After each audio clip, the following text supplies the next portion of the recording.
Ok.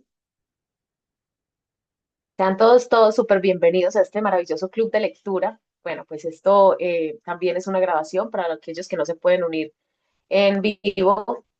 Y pues acá lo importante es que lleguemos todos a aprender, ¿cierto? Bienvenido además al club de lectura con HC Wellness. Hoy iniciamos este espacio con toda la gratitud, con todo el entusiasmo y sobre todo con la actitud abierta al crecimiento.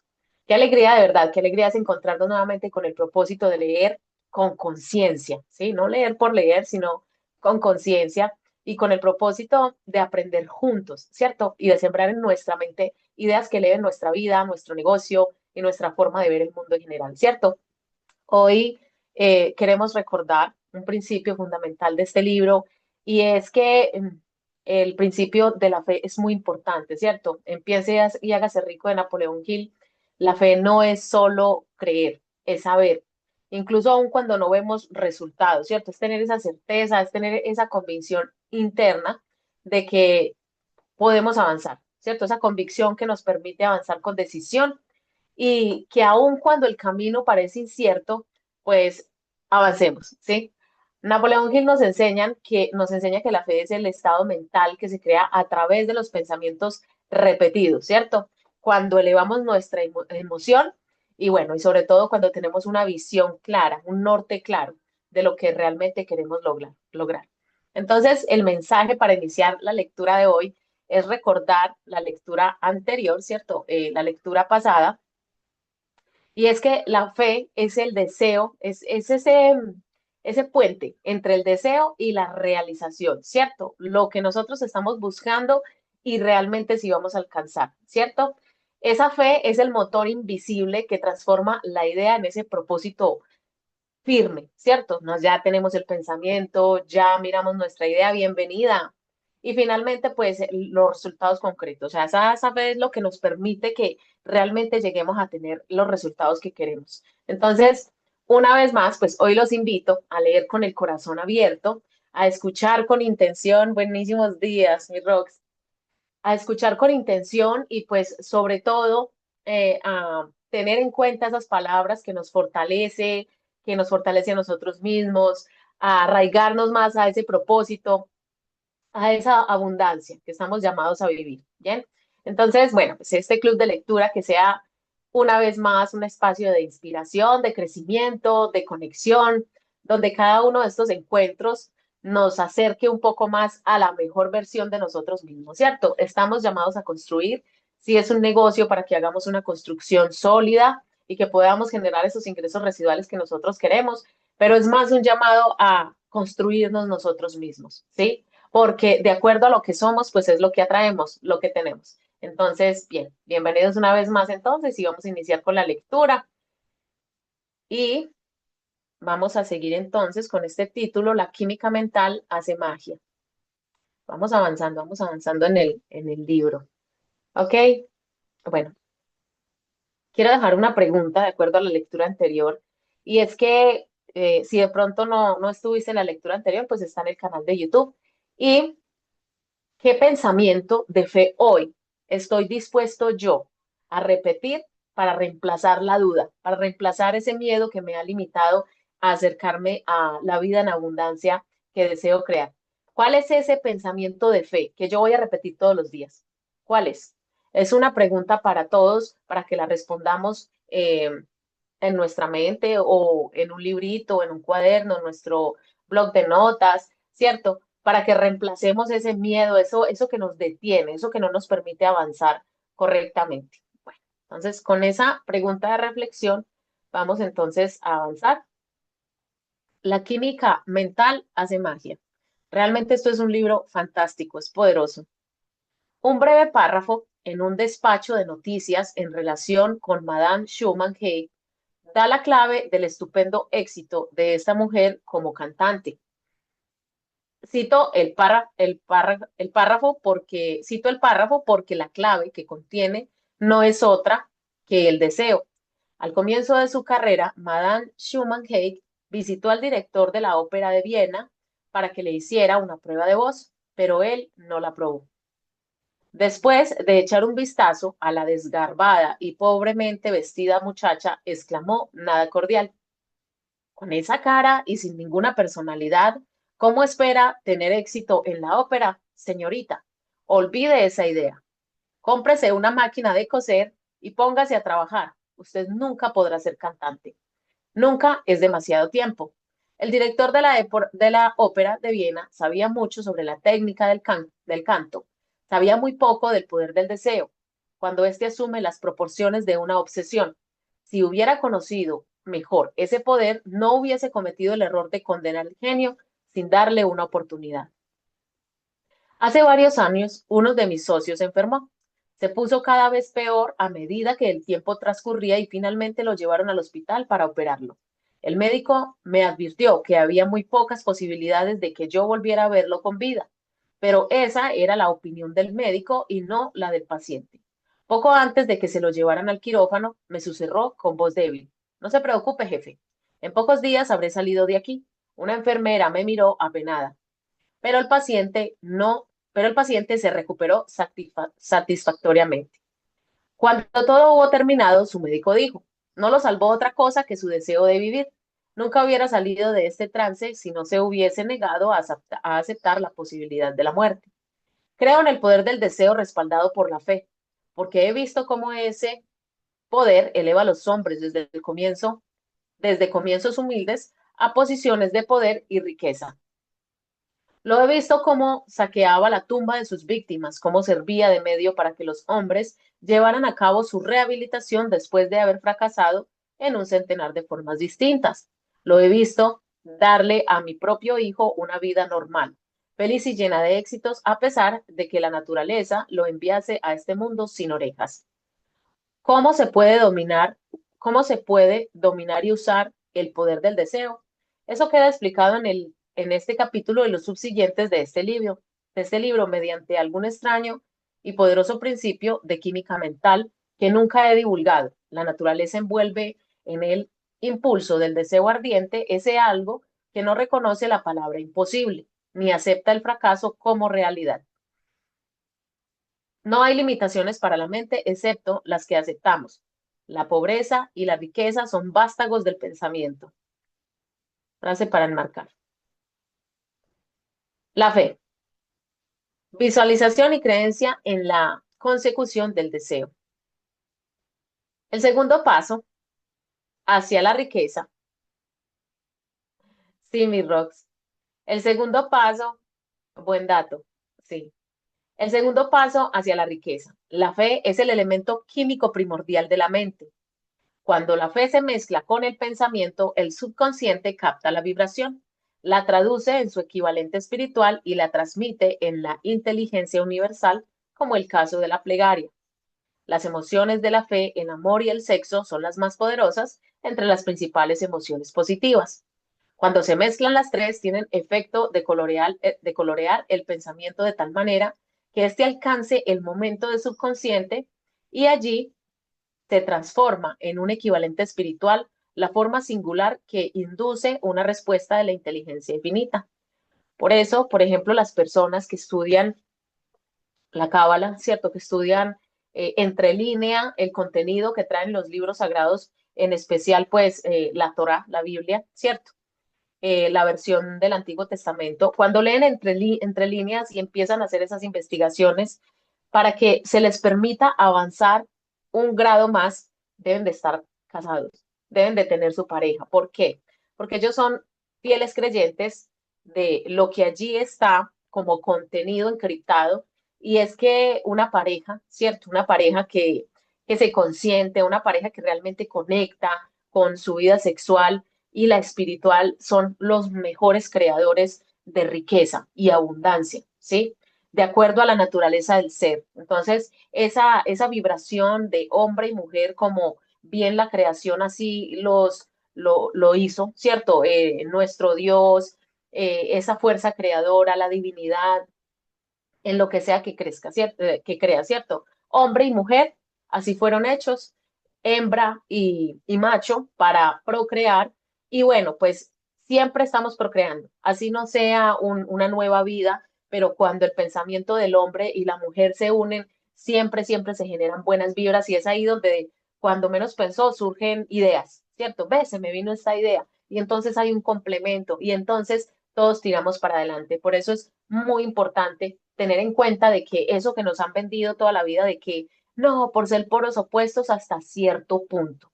Siempre hay que tener equilibrio, polos opuestos en cuanto a que sean el complemento, ¿cierto? Por ejemplo, macho y hembra, ¿sí? No es lo mismo la creación entre esas dos fuerzas opuestas de femenino y masculino que dos fuerzas iguales. Ahora bien, para avanzar hay que estar en un mismo nivel de vibraciones. Indudablemente en metafísica, cuando no estamos en un mismo nivel de vibraciones, hay una separación. No tiene que ser solamente corporal, hay una separación mental. Y después de que hay una separación mental, indudablemente viene una separación de cuerpos. Entonces es muy importante que se esté en un mismo nivel de vibraciones, ¿sí? ¿Cómo acrecentar la fe? Tenemos un planteamiento que le ayudará a comprender mejor la importancia que el principio de autosugestión asume en la transmutación del deseo en su equivalente físico o monetario. La fe es un estado mental que se puede incluir o crear con la afirmación o con las repetidas instrucciones al subconsciente a través del principio de la autosugestión. Como ejemplo, considere el propósito por el que presumiblemente usted está leyendo este libro. El objetivo es, por supuesto, adquirir la capacidad de transmutar el pensamiento intangible del impulso del deseo en una contrapartida física, el dinero. Al llevar a cabo las instrucciones descritas en los capítulos sobre la autosugestión y el subconsciente, resumidas en el capítulo de la autosugestión, usted puede convencer al subconsciente de que cree que recibirá lo que está pidiendo y ello actuará en esa creencia. En su subconsciente le devolverá, que su subconsciente le devolverá en forma de fe, acompañada de planes precisos para procurar eso que usted desea. La fe es un estado mental que usted puede incrementar a voluntad. Una vez que haya dominado los 13 principios, porque se trata de un estado mental que crece voluntariamente. A través de la aplicación de esos principios, la repetición de la afirmación de órdenes a su subconsciente es el único método conocido del crecimiento voluntario que la fe, de la emoción de la fe. Quizás el concepto le quede más claro con la siguiente explicación de la forma en que los hombres a veces se convierten en criminales. Para decirlo con las palabras de un famoso criminólogo, cuando los hombres entran por primera vez en contacto con el crimen, este les repugna. Si siguen en contacto con él durante algún tiempo, se acostumbran y lo toleran. Y así todo. Y si permanecen en contacto con el crimen durante el tiempo suficiente, acaban por aceptarlo y se dejan influir por él. Es el equivalente de decir que cualquier impulso de pensamiento que sea repetidamente encauzado hacia el subconsciente resulta aceptado e influye en el subconsciente, que procede a traducir ese impulso en su equivalente físico por el procedimiento más práctico que haya disponible. En relación con esto, vuelva a considerar la proposición de que todos los pensamientos que han sido emocionalizados, cargados emocionalmente y mezclados con la fe, empiezan inmediatamente a traducirse en su equivalente físico o en su contrapartida. Es que es muy importante todo este tema de las emociones, porque cuando, por ejemplo, uno escucha en metafísica, ¿cierto? Por ejemplo, una Florence Scovel Sheen, por ejemplo, uno de los nuevos metafísicos que habla mucho, eh, caramba, se me va, Muñoz, se me va el nombre, eh, español, hablan mucho de que sí, está bien repetir mantras, está bien hacer las oraciones, está bien dejarlo por escrito, pero si no hay una emoción, o sea, si no hay un sentimiento real, nada vale repetir, de nada vale apuntar, de nada vale seguir escuchando, de nada vale hacer cursos y cursos y cursos, porque no hay una conexión con lo espiritual, ¿sí? Si no hay esa emoción, si no hay ese sentimiento que realmente le dé vida a los pensamientos, pues por eso es que muchísimas personas, hey, pero si yo lo repito, pero si yo lo digo a diario, pero si yo lo tengo apuntado, si yo tengo agenda, ¿realmente lo sientes? A veces la duda, por muy pequeña que sea, esa duda genera un estancamiento, ¿cierto? Y por eso es muy importante estos espacios de aprendizaje, por eso es muy importante saberse agrupar, saberse asociar con personas que estén en un mismo nivel de vibración, ¿cierto? Incluso religiosamente, donde estén dos o tres reunidos en mi fe, ¿cierto? Ahí estaré. Entonces, eso es lo que pasa, donde hayan dos o tres personas en un mismo nivel de pensamiento, y eso sucede en todos los aspectos de la vida. Por ejemplo, la masa que está allá afuera, la gente que está viviendo en automático, que está en piloto automático todo el tiempo, pues, ¿por qué pasa eso? O sea, ¿y por qué continúan ahí hasta que de pronto llega alguien que les siembre una semillita? Que yo digo que eso es lo que nosotros debemos hacer, por ejemplo, en este tipo de modelos de negocios, y es procurar despertar en las personas el propósito, despertar en las personas esos sueños que están dormidos, porque todo el mundo tiene sueños, así sea muy pequeñito, despertar esas ganas de hacer algo por, o sea por sí mismo, o por alguna otra persona, ¿cierto? Despertar ese propósito de vida. Y, y es muy importante desde el sentimiento, porque pues en base a lo que siempre hemos repetido y lo que nos viene contando estos libros, ¿cierto? Todo inicia desde el pensamiento.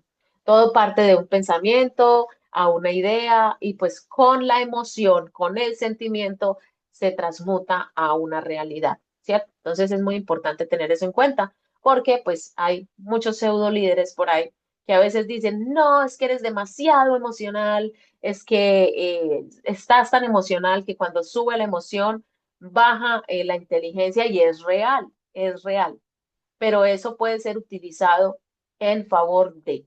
Entonces, por eso no hay que irnos a ningún extremo y mantener un equilibrio en todo.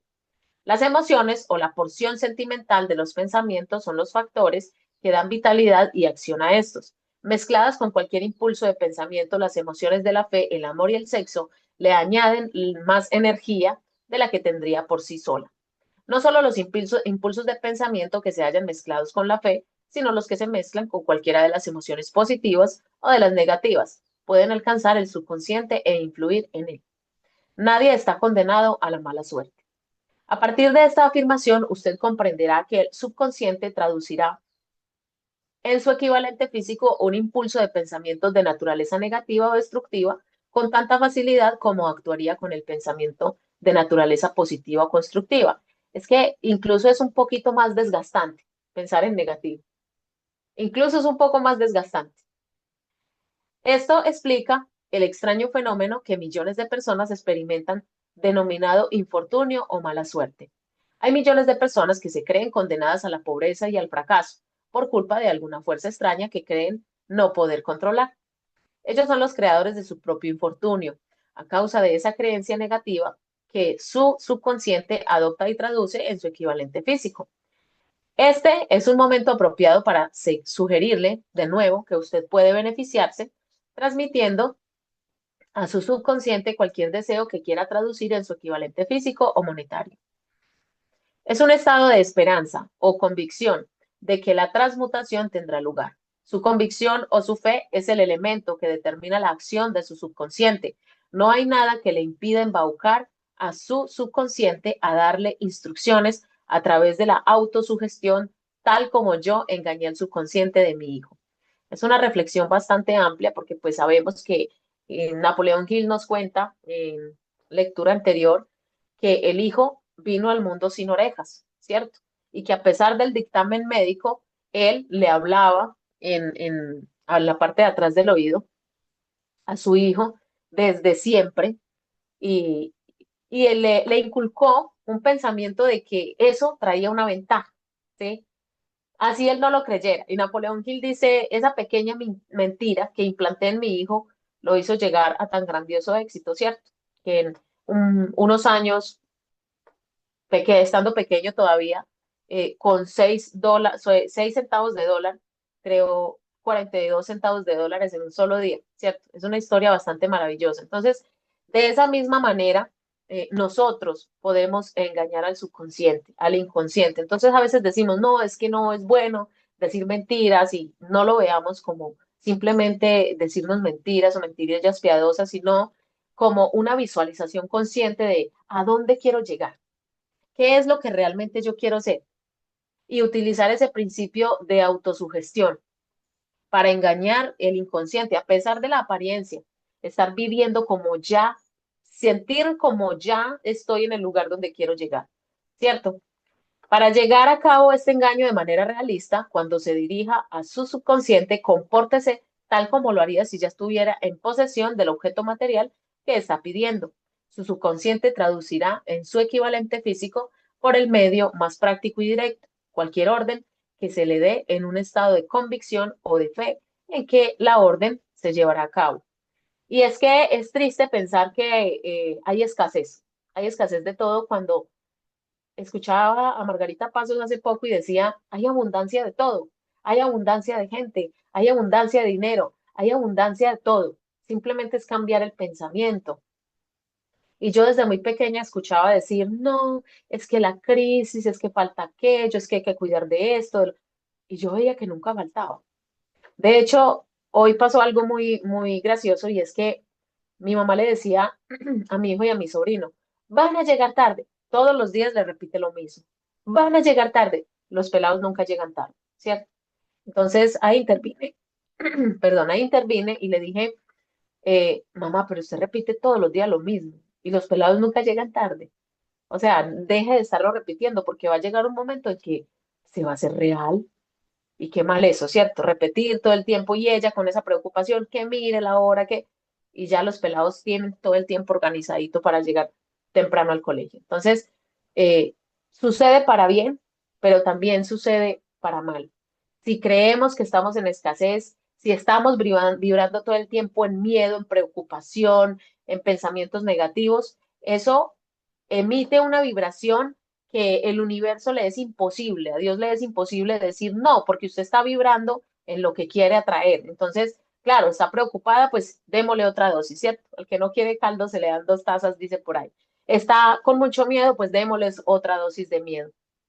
O sea, sucede para favor y sucede para empeorar las situaciones. Así que hay que tener muchísimo cuidado con lo que pensamos, con lo que repetimos a diario. Sin duda, se ha dicho bastante para señalar un punto de partida desde el cual uno puede, mediante la experimentación y la práctica, adquirir la capacidad de mezclar la fe con cualquier orden que se le dé al subconsciente. La perfección surgirá a través de la práctica. Nada aparece de la nada, nada surge porque sí, todo viene en consecuencia de, y lo mismo el aprendizaje. El aprendizaje viene después de que ya se practica, ¿cierto? Podemos tener muchos conocimientos y sí, el conocimiento es poder y es preparación y si no hacemos nada con él, pues se queda en filosofía barata. Tenemos que hacer algo con ese conocimiento que ya tenemos. No puede aparecer por el mero hecho de leer las instrucciones. Es esencial para usted que estimule sus emociones positivas como fuerzas dominantes. Adelante, mi Rox. Bendiciones. Que tengas un día excelente. Bonito día para ti también. Es esencial para usted que estimule sus emociones positivas como fuerzas dominantes de su mente y quite importancia y elimine las emociones negativas. Con todo el gusto, Rox. Adelante.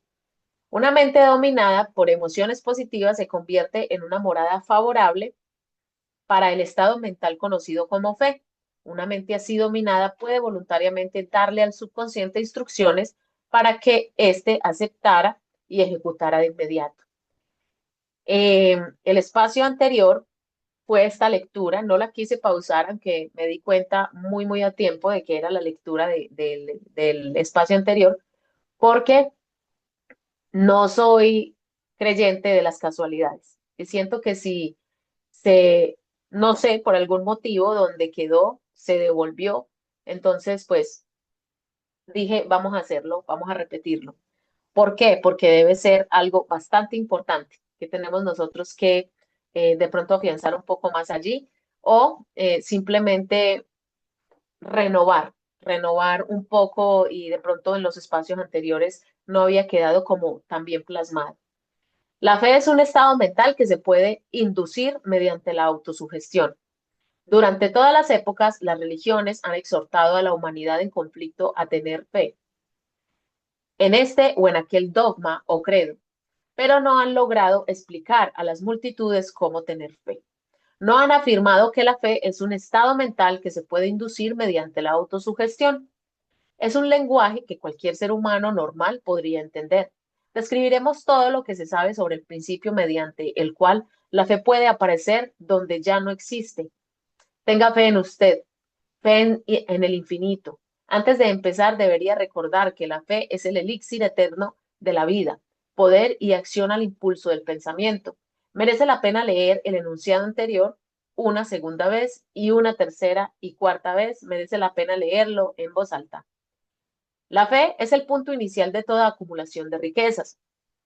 La fe es la base de todos los milagros y de todos los misterios que no se pueden analizar con los parámetros de la ciencia. La fe es el único antídoto conocido contra el fracaso. La fe es el elemento, el componente químico que combinado con la plegaria nos proporciona comunicación directa con la inteligencia infinita. La fe es el elemento que transforma la vibración ordinaria del pensamiento creada por la mente finita del hombre en su equivalente espiritual. La fe es el único agente a través del cual el hombre puede dominar la fuerza de la inteligencia infinita y usarla. La magia de la autosugestión. Es una cosa loca, porque durante toda la vida nos han hablado de fe. Tenga fe, pero nunca nos habíamos detenido a mirar qué es lo que significa esa palabra realmente, a qué es lo que nos quiere llevar. La prueba es simple y fácil de demostrar. Va ligada al principio de autosugestión. Por lo tanto, centremos la atención en el tema de la autosugestión para descubrir qué es y lo que se puede alcanzar con ella. Se sabe que uno llega finalmente a creer cualquier cosa que se repita a sí mismo, sea la afirmación verdadera o falsa. Si un hombre repite una mentira una y otra vez, con el tiempo aceptará esa mentira como algo cierto. Más aún, creerá que es cierta. ¿Cuántos casos así? Todo hombre es lo que es a causa de los pensamientos dominantes que él permite que ocupen su mente. Los pensamientos que un hombre adopta deliberadamente y que anima con entusiasmo y con los que combina una emoción o más constituyen las fuerzas motivadoras que dirigen y controlan cada uno de sus movimientos, actos y hazañas. Aquí tenemos el enunciado de una verdad muy importante. Los pensamientos combinados con cualquiera de las dos acciones constituyen una fuerza magnética que atrae otros pensamientos similares y relacionados.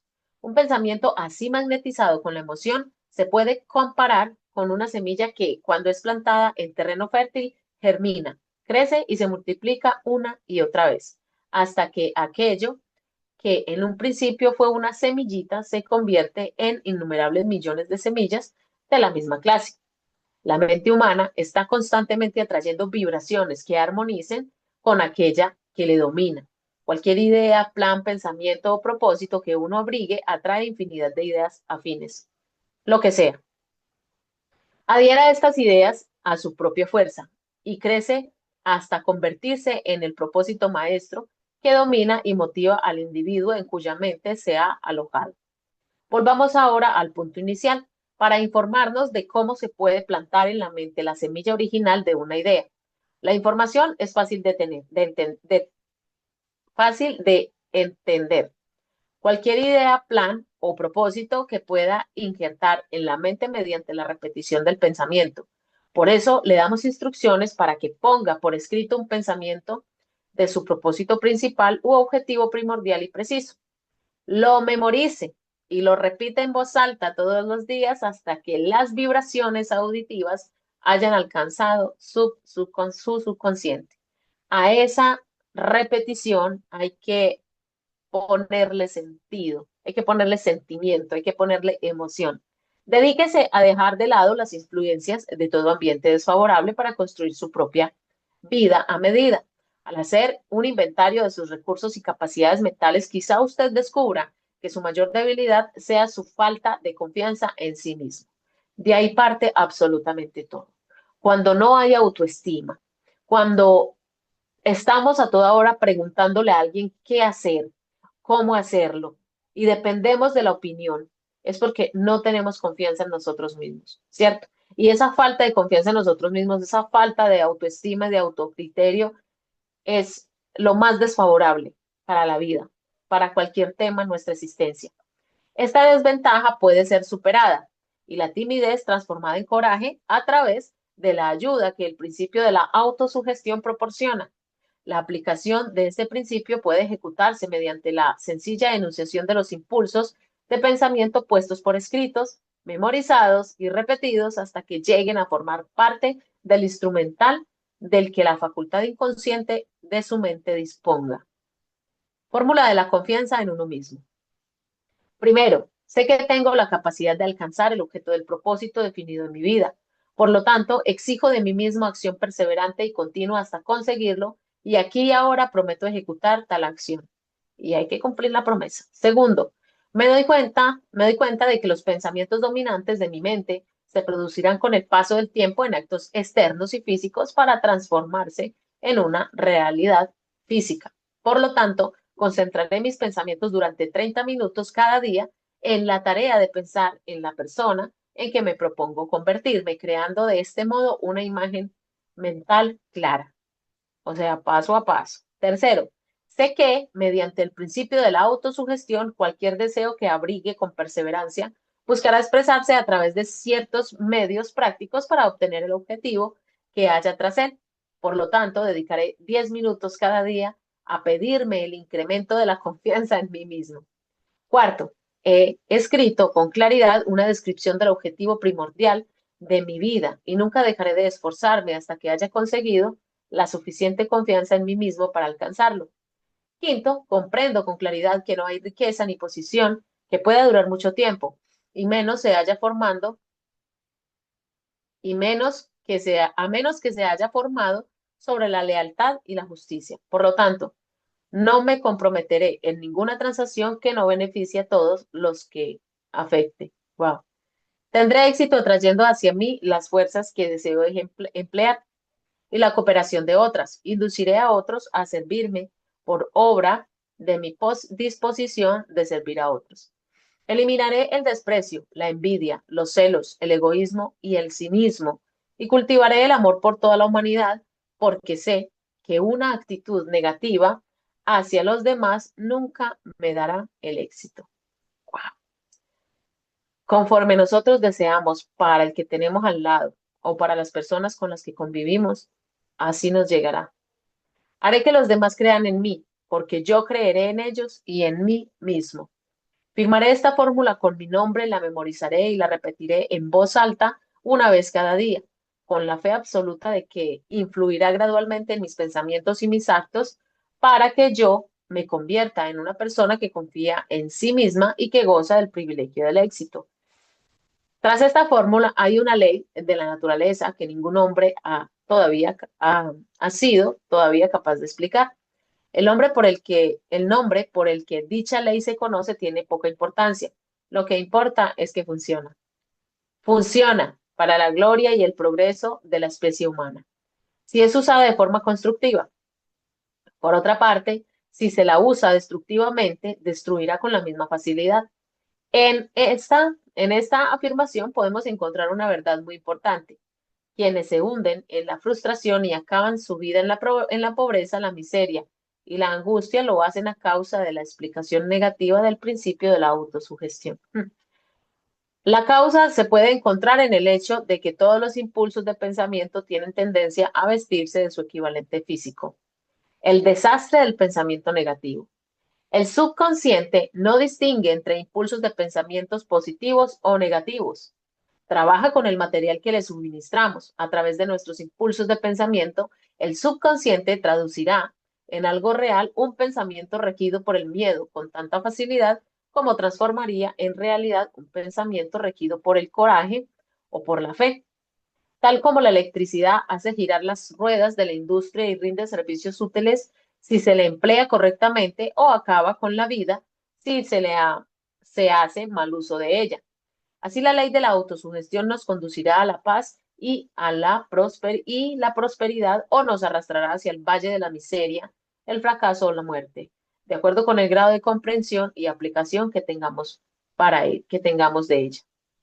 Si uno se llena la cabeza de miedos, dudas y desconfianza en su capacidad para conectar y usar la fuerza de la inteligencia infinita, La ley de la autosugestión adoptará ese principio de desconfianza y lo usará como patrón mediante el cual el subconsciente lo traducirá en su equivalente físico, lo que sea que nosotros pensemos. Indudablemente, si se le da fuerza con el sentimiento, con la emoción, sucede. Por eso es muy importante tener en cuenta de que si a toda hora estamos con miedo, con ese miedo a emprender, con ese miedo al rechazo, con el miedo a no llegar donde queremos llegar, si siempre estamos con preocupación, si sucede, si no sucede, en tal sentido llegan las situaciones, ¿cierto? Pues está preocupado, preocúpese un poquito más. Así como el viento arrastra una nave hacia el este y otra hacia el oeste, usted será elevado o hundido por la ley de la autosugestión de acuerdo con la manera en que usted oriente las velas de su pensamiento. Importancia de hacer dieta mental. Importantísimo no estar pegados de los noticieros, de los telediarios todo el tiempo, de no estar pegados de redes sociales, viendo fantocherías, viendo cosas que no nos sumen. La ley de la autosugestión que puede elevar a cualquier persona a niveles asombrosos de realización, queda bien descrita en los siguientes versos. Si piensas que estás vencido, lo estás. Si piensas que no te atreves, así es. Si te gusta ganar, pero piensas que no puedes, es casi seguro no ganarás. Si piensas que perderás, estás perdido, pues el mundo nos enseña que el éxito empieza en la voluntad del hombre. Todo está en el estado de ánimo. Si piensas que eres superior, lo eres. Has tenido que pensar en alto para ascender. Has tenido que estar seguro de ti mismo antes de ganar ningún premio. Las batallas de la vida no siempre favorecen al hombre más fuerte o al más rápido, pero tarde o temprano el hombre que gana es el hombre que piensa que puede. Observe las palabras que se han destacado y captará el profundo de significado que el poeta expresa. Y se me viene a la mente la historia bíblica de David y Goliat, ¿cierto?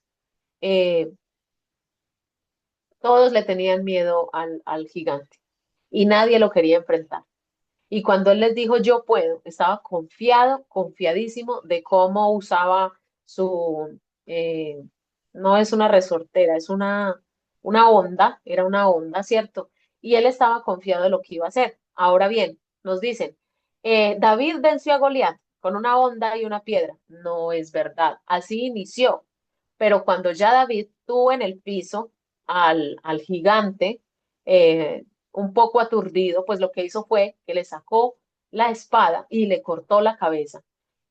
Esto es una alegoría bastante buena o un ejemplo bastante chévere para que nosotros lo llevemos a realizar en nuestra vida cotidiana, ¿cierto? Muchas veces creemos que ya hemos exterminado tal o cual idea y no le hemos cortado la cabeza, como lo hizo David con Goliat, ¿cierto? Entonces no es simplemente hacer tal o cual cosa porque sí, sabemos que funciona y bueno, a veces decimos, nos tenemos que alejar de cierta gente, ¿cierto? Nos tenemos que alejar de cierta información y a veces no cortamos eso de raíz. Y una sola raíz ¿cómo se llama? De maleza crea un mundo gigantesco. Entonces, a veces tenemos que analizar de lleno qué situación nos está frenando, qué situación de pronto de amigos, de familia, de nosotros mismos, cuál es esa situación que nosotros no hemos cortado de raíz para que nos permita avanzar, para que nos permita tener éxito en este o cualquier otro negocio. ¿Qué genio yace dormido en su cerebro? En algún rincón de su carácter está latente, dormida la semilla de la realización que si germinara y se pusiera en acción, lo elevaría a niveles que tal vez usted nunca soñó alcanzar. Así como un virtuoso puede arrancar las melodías más hermosas de la cuerda de su violín, usted puede despertar al genio que yace dormido en su mente y y hacer que lo conduzca hacia arriba, hacia cualquier objetivo que desee alcanzar. Abraham Lincoln fue un fracasado en todo lo que intentó hasta después de haber alcanzado los 40 años. Fue un don nadie de ninguna parte, hasta que una gran experiencia entró en su vida y despertó al genio que había en su corazón y en su cerebro, para darle al mundo uno de los hombres realmente grandes. Esa experiencia estaba combinada con las emociones de la aflicción y el amor. Le aconteció a través de Anne Rutledge, la única mujer a quien él amó realmente. Es sabido que la emoción del amor está ligada al estado de ánimo conocido como la fe, y esto se debe que el amor se aproxima mucho a traducir los impulsos de pensamiento propio en su equivalente espiritual. Durante su labor de investigación, el autor ha descubierto que a partir del análisis de la vida y obra y realizaciones de centenares de hombres de posiciones destacadas, que detrás de casi cada uno de ellos existía la influencia del amor de una mujer. Si quieres pruebas del poder de la fe, examine las realizaciones de los hombres y mujeres que se han valido de ella. Jesús el Nazareno encabeza la lista. La base de la cristiandad es la fe, con independencia de cuántas personas hayan falseado o malinterpretado el significado de esa gran fuerza. La esencia de las enseñanzas y las autorrealizaciones de Cristo que pueden haberse interpretado como milagros son nada más y nada menos que fe. Si hay fenómenos milagrosos, se producen solo a través del estado mental conocido como fe. Consideremos el poder, y eso está entre líneas, incluso en los libros, cuando empiezan a contar historias, sobre todo los milagros, ¿cierto? A mí me gusta mucho recordar donde un padre iba a tocarle la túnica a Jesús, a tocarle pues sus ropajes, pidiéndole que sanara a su hija, ¿cierto? Y él le dijo, conforme a tu fe sea hecho, ¿cierto? Váyase para la casa que su hija ya está sana. Y cuando volteó a sus seguidores, a sus discípulos, ¿cierto? A sus seguidores les dijo, nunca había visto a un hombre con tanta fe. Entonces, estos principios están puestos entre líneas en los mismos escritos bíblicos y demás libros sagrados. Consideremos el poder de la fe tal como nos lo mostró un hombre bien conocido por toda la humanidad, el Mahatma Gandhi de la India. En este hombre, el mundo tuvo uno de los ejemplos más sorprendentes de las posibilidades de la fe que conozca la humanidad. Gandhi ostentó más poder potencial que ningún otro de sus contemporáneos, y ello a pesar del hecho de que no contó con ninguna de las herramientas ortodoxas del poder, tales como dinero, barcos de guerra, soldados ni material bélico. Gandhi no tenía dinero ni casa, ni siquiera ropas, pero tenía poder. ¿Cómo lo obtuvo? Lo creó a partir de su comprensión del principio de la fe y mediante su capacidad para trasplantar esa fe al espíritu de 200 millones de personas. Gandhi consiguió la sorprendente proeza de influir en 200 millones de mentes para formar un conglomerado humano que se moviese al unísono como un solo hombre. ¿Qué otra fuerza de este mundo aparte de la fe puede lograr tanto? ¿Qué otra fuerza de este mundo aparte de la fe puede lograr tanto? Para analizar cómo una idea construyó una fortuna. Debido a la necesidad de la fe y a la cooperación en el funcionamiento de los negocios y de la industria, será tan interesante como provechoso analizar un suceso que nos proporciona un excelente ejemplo para la comprensión del método por el cual los individualistas, es decir, los individuos y los hombres de negocios, acumulan grandes fortunas al dar antes de intentar obtener.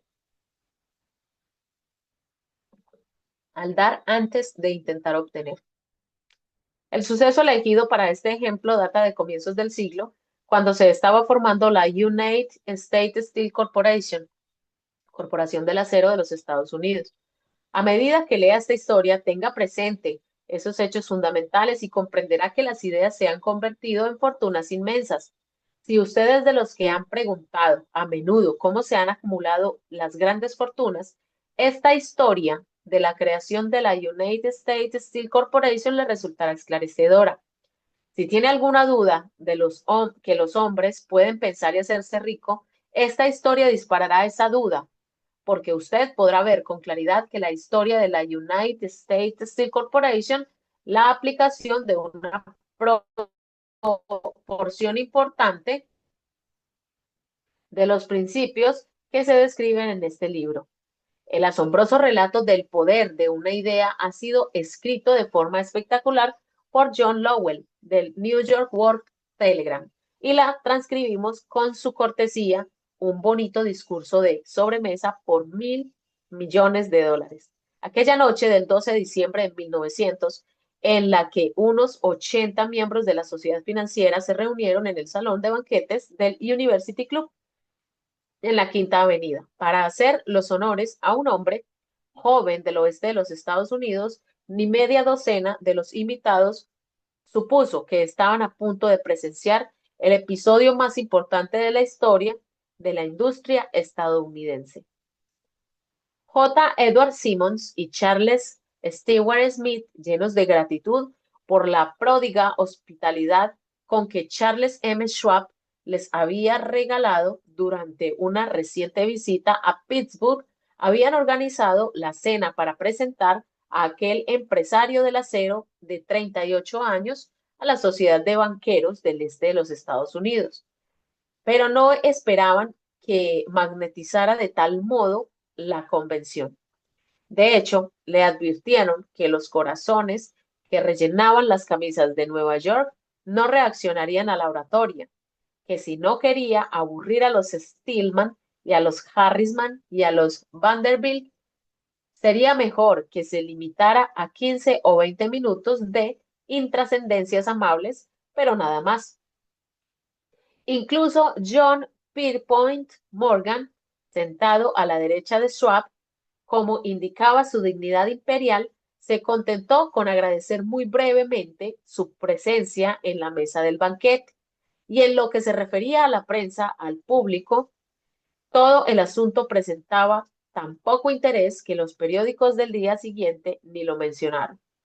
De manera que los dos anfitriones y sus distinguidos invitados probaron los habituales 7 u 8 platos. Hubo poca conversación y versara sobre lo que se versase fue parca y discreta. Aunque algunos de los banqueros agentes de la bolsa habían visto antes a Schwab, cuya carrera había florecido en los bancos de Monongahela, ninguno lo conocía bien, pero antes de que la velada acabara, ellos y Money Master Morgan quedarían admirados, y un bebé de $1.000 millones, la United States Corporation, nacería allí. Quizás sea una lástima para la historia que no se haya hecho ninguna grabación del discurso de Charlie Schwab en aquella cena. Sin embargo, tal vez se tratara de un discurso casero con incorrecciones gramaticales, pues los perfeccionismos del lenguaje nunca le interesaron a Schwab, llenos de refranes y compaginando con ingenio. Pero aparte de eso, obtuvo una fuerza y un efecto impresionante sobre los $5.000 millones de capital estimado que los comensales representaban. Cuando terminó y la reunión vibraba todavía con sus palabras, aunque Schwab había hablado durante 90 minutos, hora y media, y le dijeron 20, 15 o 20, Morgan condujo al orador a una ventana apartada donde, balanceando las piernas en un alto e incómodo asiento, hablaron durante una hora más. Increíble. La magia de la personalidad de Schwab se había puesto en acción con toda potencia, pero lo más importante y perdurable fue el programa detallado y explicó que presentó para el engrandecimiento del acero, que presentó para el engrandecimiento del acero. Muchos otros hombres habían tratado de interesar a Morgan en montar juntos un trust de acero a partir de las combinaciones con empresas de pastelería, cables y flejes, azúcar, goma, whisky, aceite o goma de mascar. John W. Gates, el apostador, lo había urgido a hacerlo, pero Morgan no había confiado en él. Los hermanos Moore, Bill y Jim, mayoristas de Chicago, que habían fusionado una fosforera y una corporación de galletitas, habían tratado de convencerlo, fracasando en sus intentos. Elbert H. Getty, el sacrosanto abogado del Estado, quiso atraerlo a su terreno, mas no llegó a ser bastante grande como para impresionarlo, hasta lo que la elocuencia de Schwab, hasta que la elocuencia de Schwab elevó a JP Morgan a las alturas desde donde pudo visualizar los sólidos resultados del proyecto financiero más atrevido que se hubiera concebido nunca. La idea era considerada un delirante sueño de especuladores ingenuos.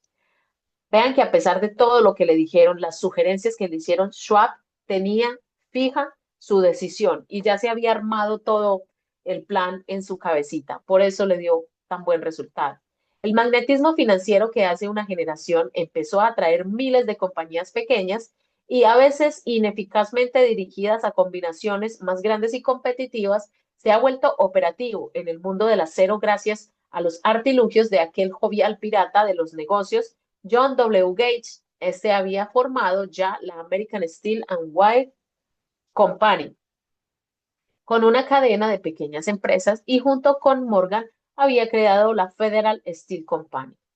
Pero al lado del gigantesco trust vertical de Andrew Carnegie, dirigido por sus 53 accionistas, esas otras combinaciones resultaban insignificantes. Podían combinarse como mejor les pareciese, pero ni todas juntas harían mella en la organización de Carnegie. Y los Morgan lo sabían. El viejo escocés excéntrico también lo sabía. Desde las majestuosas alturas de Shivo Castle había visto primero divertido y luego con resentimiento los intentos de las pequeñas compañías de Morgan entremetiéndose en sus negocios. Cuando esos intentos se tornaron demasiado importantes, el mal genio de Carnegie se convirtió en ira y en deseos de venganza. Decidió duplicar cada fábrica suya por cada una de las por cada una que sus rivales poseyeran. Hasta entonces no había tenido interés en cables, tubos, flejes ni planchas. En cambio, se contentaba con venderle el acero en bruto a esas compañías y las dejaba que trabajaran en la especialización que quisieran. Ahora, con Schwab como jefe y lugarteniente capaz, planeaba arrinconar a sus enemigos contra la pared. Tremendo genio ese Schwab, como el Schwab actual, ¿cierto? Así fue como Morgan vio la solución a su problema de combinaciones en el discurso de Charles M. Schwab. Un trust sin Carnegie, el gigante, no sería ningún trust, sino un pastel de ciruelas sin ciruelas. El discurso de Schwab en aquella noche del 12 de diciembre de 1900 aportó la sugerencia que no la solicitud de que el vasto imperio Carnegie podía llegar a estar bajo la sombra de Morgan. Habló del futuro mundial de acero, de reorganización en aras de la eficiencia, de especialización, de deshacerse de las compañías improductivas, de la concentración del esfuerzo en las propiedades florecientes, de ahorros en el tráfico de mineral bruto, de ahorros en los departamentos directivos y administrativos, de captar mercados extranjeros. Más que todo eso, les dijo a los bucaneros que habían entre ellos donde estaban los errores de su piratería habitual. Sus propósitos, suponía él, habían sido crear monopolios, aumentar los precios y pagarse a sí mismos dividendos exagerados más allá de todo un privilegio. Con su estilo campechano, Schwab condenó ese sistema. La estrechez de miras de semejante política, dijo a su auditorio, residía en el hecho de que restringía el mercado en un momento en que todo pugnaba por la expansión.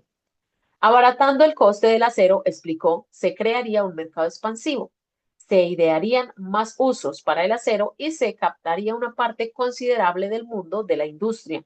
En realidad, aunque él no lo supiese, imagínense todo lo que decía. Schwab era un apóstol de la moderna fabricación en serie.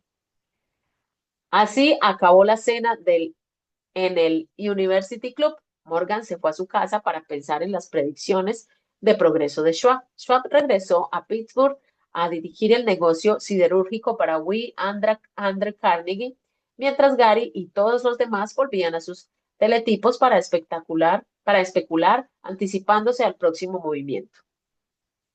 No tardó mucho en suceder. A Morgan le llevó más o menos una semana dirigir el festín de razonamientos que Schwab le había puesto delante.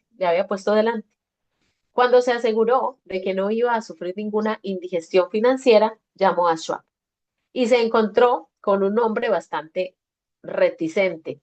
Al señor Carnegie le dijo Schwab, quizá no le alegrara mucho descubrir que el presidente de su conglomerado de empresas había estado coqueteando con el emperador de Wall Street, el barrio que Carnegie había resuelto no pisar jamás. Wow, es una historia fabulosa. Es historia de los Estados Unidos, pero qué entretenida y enrolladora. Entonces, John W. Gates, que hacía de intermediario entre Morgan y Schwab, sugirió que si Schwab estuviera casualmente de paso por Billboard Hotel de Filadelfia, JP Morgan podía coincidir con él en el mismo sitio. Sin embargo, cuando Schwab llegó, Morgan se hallaba enfermo en su casa de Nueva York y presionado por el hombre mayor, Schwab viajó a Nueva York y se presentó ante la puerta de la biblioteca del financiero. En la actualidad, ciertos historiadores de la economía han expresado la sospecha de que esta historia desde el principio al fin fue planificada por Andrew Carnegie, que la cena en honor a Schwab, el célebre discurso de la reunión del domingo por la noche entre Schwab y el rey del dinero fueron sucesos del sagaz escocés, que el sagaz escocés había preparado de antemano. La verdad es precisamente todo lo contrario. Cuando Schwab fue llamado a cerrar el trato, ni siquiera sabía si el jefecito, como le llamaban a Andrew, prestaría atención a una oferta de vender, en particular a un grupo de hombres a quienes Andrew consideraba dotados de algo menos que la beatitud. Pero Schwab acudió a la reunión con 6 hojas escritas de su puño y letra, llenas de datos que, según él, presentaban el valor físico y potencial del rendimiento de cada compañía metalúrgica que él consideraba una estrella esencial en el nuevo firmamento del metal. 4 hombres sopesaron esos esquemas durante toda la noche. El jefe, por supuesto, era Morgan, firme en su credo del derecho divino del dinero. Con él estaba su socio aristocrático Robert Bacon, un erudito y un caballero. El tercero era John W. Gates, a quien Morgan tachaba de apostador y utilizaba como herramienta. El cuarto era Schwab, que sabía más sobre el proceso de elaborar y vender acero que cualquier grupo de hombres de su época. Sí, es muy importante el conocimiento, pero hay que saber qué hacer con ese conocimiento. A lo largo de aquella conferencia, los esquemas del hombre de Pittsburgh no se cuestionaron nunca. Si él decía que una compañía valía tanto, así era y punto. También insistió en incluir en la combinación solo las empresas que él tenía nominadas. Había concebido una corporación sin dobleces donde ni siquiera quedaba lugar para satisfacer la codicia de amigos que deseaban descargar sus compañías sobre los anchos hombros de Morgan. Al amanecer, Morgan se puso de pie y se desesperó. Solo quedaba un asunto pendiente. ¿Cree que puede persuadir a Andrew Carnegie de vender? Preguntó. Puedo intentarlo, repuso Schwab. Si usted consigue que venda, me comprometeré en todo este asunto, aseguró Morgan. Hasta allí todo iba bien, pero ¿vendería Carnegie? ¿Cuánto pediría? Schwab pensaba en unos 320 millones de dólares. ¿Cómo se efectuaría el pago? ¿En acciones ordinarias o preferentes? ¿En bonos? En efectivo. Nadie podía reunir 320 millones de dólares en efectivo. Enero, en enero acudieron a un partido de golf en los helados prados de Andrews en Winchester. Andrew envuelto en Hershey's, bien abrigado, y Charlie conversando de trivialidades para ejercitar el buen humor. Pero no se pronunció ni una palabra sobre negocios hasta que la pareja se sentó en la cálida sala de la cabaña de Carnegie, que Carnegie poseía cerca de allí. Entonces, con el mismo poder de convicción que había hipnotizado a 80 millones en el University Club, Schwab dejó caer rutilantes promesas de retiro y comodidad de los innumerables millones que satisfarían los caprichos sociales del viejo escocés. Carnegie estuvo de acuerdo, escribió algo en un trozo de papel y dijo, muy bien, venderemos por este precio. La cifra era de unos 400 millones de dólares y surgió a partir de los 320 millones que Schwab había previsto como precio básico, añadiéndole 80 millones para recuperar el valor aumentado sobre el capital previsto durante los últimos años. Más tarde, en la cubierta de un transatlántico, el escocés le decía arrepentido a Morgan, ojalá se hubiera pedido 100 millones más. Wow. Si me los hubieras pedido, te los hubiese dado, respondió Morgan amable. Hubo cierto alboroto, por supuesto. Un corresponsal británico envió un cable diciendo que el mundo del acero extranjero estaba aterrado ante la gigantesca corporación. El presidente Handley de Yale declaró que a menos de que se regulasen los trusts, el país tendría un emperador en Washington durante los próximos 25 años. Pero soy hábil agente de bolsa que Kenny se aplicó a su trabajo de impulsar tan vigorosamente las nuevas acciones hacia el público, que todo el exceso de liquidez estimado por algunos de cerca de 600 millones de dólares fue absorbido en un abrir y cerrar de ojos. De manera que Carnegie obtuvo sus millones. El sindicato de Morgan consiguió 62 millones por todos sus problemas. Y todos los muchachos, desde Gates a Gary, también ganaron sus millones. Schwab, de 38 años, obtuvo su recompensa. Fue nombrado presidente de la nueva corporación y ostentó el cargo hasta 1930. ¡Wow! Todo partió de la idea de todo lo que se hizo en su cabeza Schwab, sin tener él, digamos que de pronto el conocimiento absoluto de lo que pudiera pasar, y logró que Carnegie vendiera, imagínense, y por menos de lo que Carnegie pudo haber pedido, ¿cierto? Entonces, tanto si creemos que podemos como que no podemos, así sucede. Y a veces nos limitamos, ¿cierto? A veces nos limitamos a pedir poco porque, bueno, según la apariencia, la circunstancia, no. Esa meta grande tiene que estar fija, ese sueño inmenso, ese deseo ardiente por algo que tan grande que enloquezca, que sea una locura, que se nos pare los pelos de solamente pensarlo, ¿cierto? Claro, sin quitar la meta fija de ese sueño gigante, de ese propósito inmenso, ir paso a paso, ¿cierto? Desglosar pieza por pieza para poder avanzar.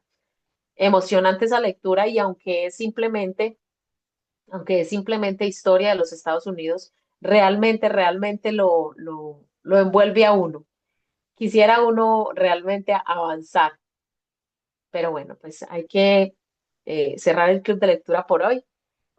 Qué rico que podamos reflexionar alguna frase de lo que nos haya quedado el día de hoy, ¿cierto? Alguna idea y pues, no sé, donde nosotros dirijamos la fe, los pensamientos de fe que tengamos, esos son los resultados que vamos a crear. Entonces, podemos crear un mantra o una oración o algo que simplemente podamos repetir constantemente como, no sé, mi fe dirige mis pensamientos y mis pensamientos crean resultados o algo así.